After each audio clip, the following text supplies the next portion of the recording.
Were there any more blows? Did you strike her again? I hit one more time as she was falling. I'll be home soon. R.I.P. Keon. I love my family.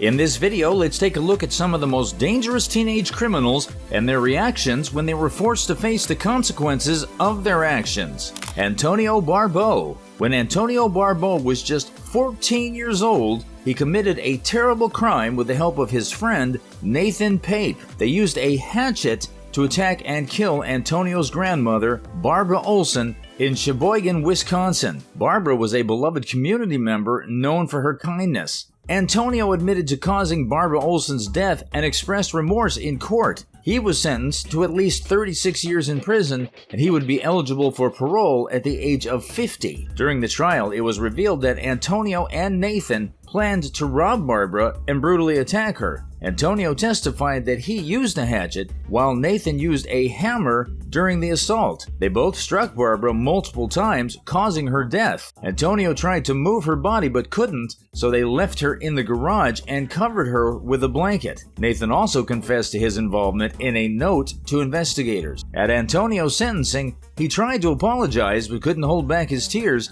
and his lawyers had to finish reading his statement. The judge acknowledged the severity of the crime and gave the minimum sentence. According to the judge, Antonio had a cognitive disorder from a previous brain injury, but that didn't excuse his actions. Barbeau pleaded no contest to first-degree intentional homicide. He apologized for the killing, asked for forgiveness, and regretted his actions. Barbeau testified that he and Pape had broken into Olson's home to rob her, but it ended in her death. During the trial, Barbeau revealed that he and Pape struck Olson multiple times during the attack. He tried to move her body to a car trunk but couldn't, so he left her in the garage, covering her with a blanket. A medical examiner testified that Olson had suffered over 18 blows to the head. Pape wrote a note admitting his involvement in the crime, stating that Barbeau killed his grandmother and he was present during the incident. Barbeau will be eligible for parole when he turns 50.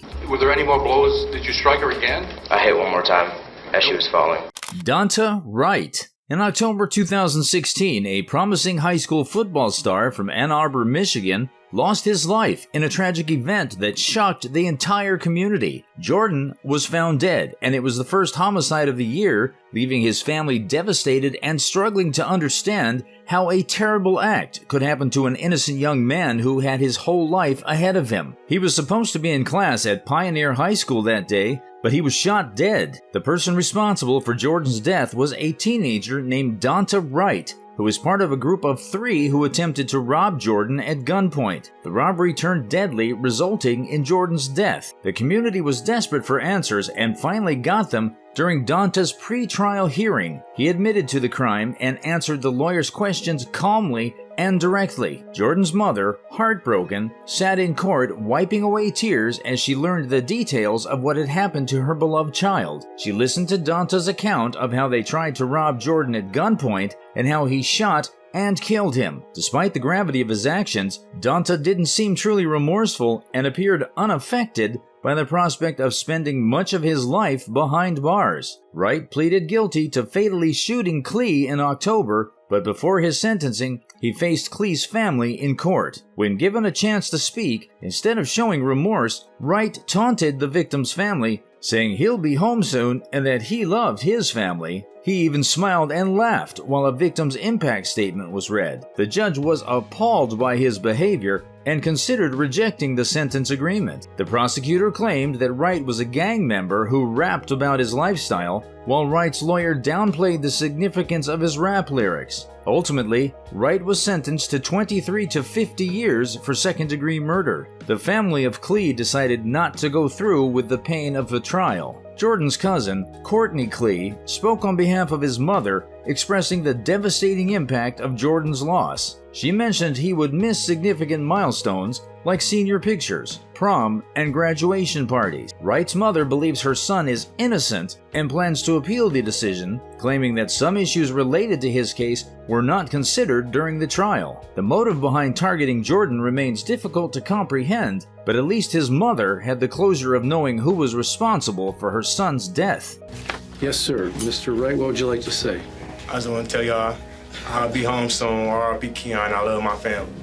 Shondell Jackson. Shondell Jackson was sentenced to life with no chance of parole for murdering University of Wisconsin-Milwaukee film student Nathan Potter. As he was being taken from the courtroom, Jackson spat obscenities at the judge and had to be wrestled to the ground and pepper sprayed by authorities. During the sentencing, Jackson's attorney tried to appeal to the judge by emphasizing Jackson's youth and lack of impulse control. However, this plea was met with little sympathy after videos were shown of Jackson's reacting with disrespect and smirking towards Potter's family when the jury delivered its verdict. In the tragic incident, Jackson and an accomplice, Derek J. Thomas, attempted to rob Potter, resulting in Potter's shooting death. Potter had no money on him at the time. Jackson received additional prison time for an unrelated, non-fatal shooting on the same day. During the courtroom chaos, members of Jackson's family taunted Potter's family, making the situation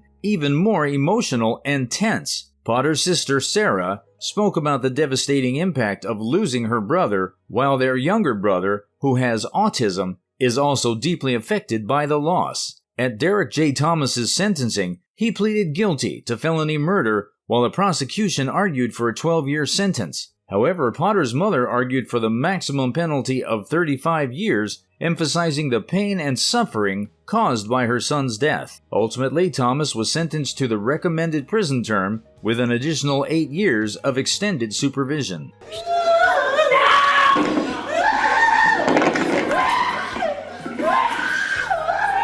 T.J. Lane. In 2012, T.J. Lane, a troubled teenager from Chardon, Ohio, carried out a devastating school shooting at Chardon High School. His motive was driven by a belief that he had a romantic rival. Growing up in a troubled home with a father known for violence against women, TJ appeared reserved and kept his family issues private. He had few friends and struggled academically, leading to his transfer to another school. On the morning of February 27, 2012, around 7:30 a.m., TJ entered the school cafeteria where students gathered before classes. He opened fire in a sudden burst of violence, targeting his peers. 5 male students and 1 female student fell victim to his rampage. He then attempted to flee, but was apprehended by a brave teacher named Joseph Rizzi and a coach named Frank Hall. Tragically, 3 students died in the shooting: Russell King Jr., Demetrius Hewlin, and Danny Parmenter.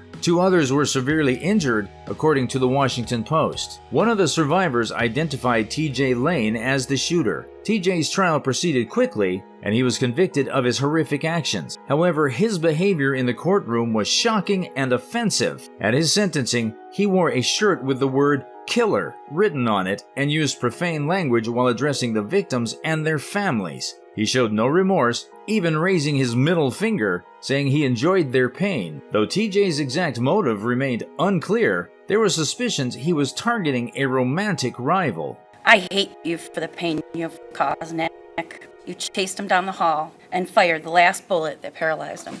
Why? Samantha Grigg. Samantha Grigg, an 18-year-old, has been sentenced to 6 to 15 years in prison for unarmed robbery and manslaughter. She was the vehicle driver involved in the death of 19-year-old Dustin Froka, a student at Michigan State University. During her court appearance, Grigg expressed deep remorse to the victim's family, stating that her heart breaks for them. She tearfully apologized for her role in Froka's death and acknowledged that she knew she was driving the others to commit a robbery. On February 15th, Grigg drove 2 others, Tyrell Bredernitz and Brandon Heim, to Froka's apartment. They physically assaulted Froka, causing him to jump out of the moving vehicle at up to 60 miles per hour. Froka suffered several injuries, including a fractured skull, from being beaten with brass knuckles. The attackers stole about $800 from him. Froka's family expressed their devastation over losing their loved one in court. His aunt, Lisa Froka, addressed Grigg directly, stating that she had taken away a son, a brother, and a father from his daughter. Although Grigg had no prior criminal history and had promising interest in music, she played a significant role in Froka's death. She has agreed to testify against the 2 other teenagers, Bredernitz and Heim, charged with first-degree murder. Grigg will be released from jail at 24 if she serves the minimum sentence. Her attorney shared that she still aspires to pursue music after her release. That's it for this video. Thanks for watching.